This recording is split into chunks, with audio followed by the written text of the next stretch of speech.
That's cool. No, very good. Hey, Steve, I just wanted to give you an update. Couple curious things.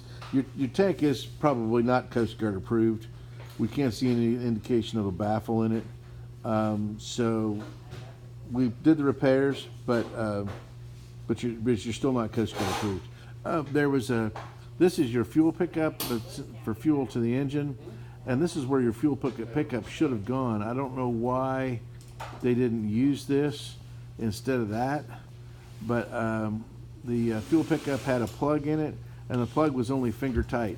So you see that yellow just tinge right there, that was gasoline that had leaked out of that fitting right there.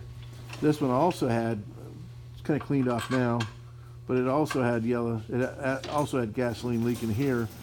We took this out and we put pipe dope on it, and we resealed it. We also put you a shutoff valve on there. There was no shutoff valve. And we put you an anti-siphon valve. That's a safety feature that if you were to have a leak below the level of the gasoline in the tank, once your fuel pump starts pumping it to the engine, then you would have that could continue to siphon after you shut your engine off and fill your bilge with gasoline. All right. So basically, I mean, everything was done wrong on the tank when the tank was installed. It's kind of wild. The fuel sender was not oriented properly. There's 5 holes in the top, and you'd think that they'd all be evenly spaced, but they're not. That sender can only go in the tank one way. And so when we got the holes lined up, then the float was hitting the side of the tank. So we reoriented, these are made to be modified so that doesn't happen. We reoriented that.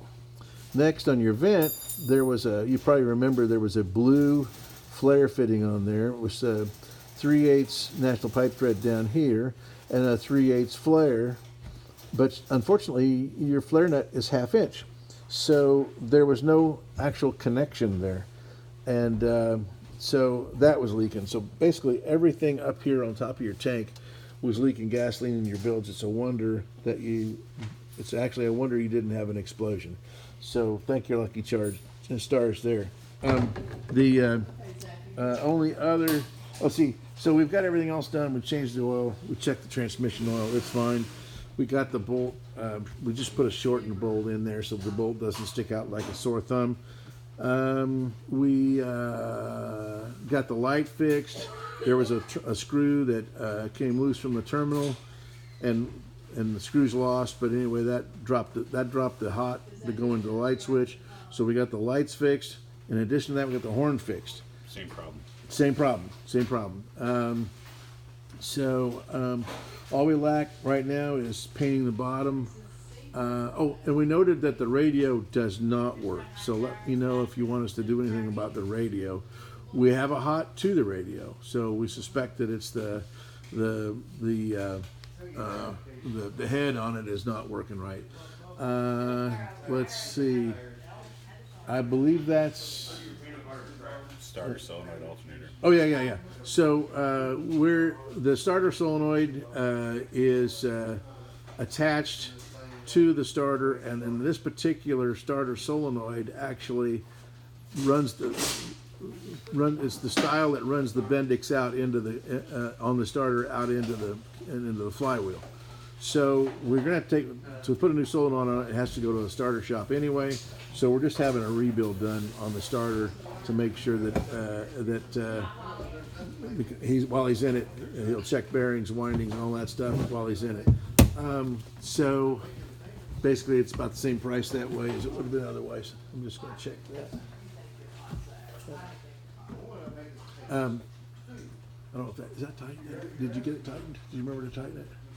I'll have to tighten it. Okay, just check. Probably just hand tighten it. Just check. Okay, yeah, just check that. So we're going to do the bottom in copper bronze as per the phone call that it was $350 a gallon to do it wrong. So we're going to do that, and I think that's all that's left. So if you happen to think of anything else, that was all I had on my scope. If you happen to think of anything else, let us know, and we'll attack it while it's here. Oh yeah, the shark. The shark is being welded up. The mount for your shark style bow pole is being welded up. I don't think he's got it done yet. He may have.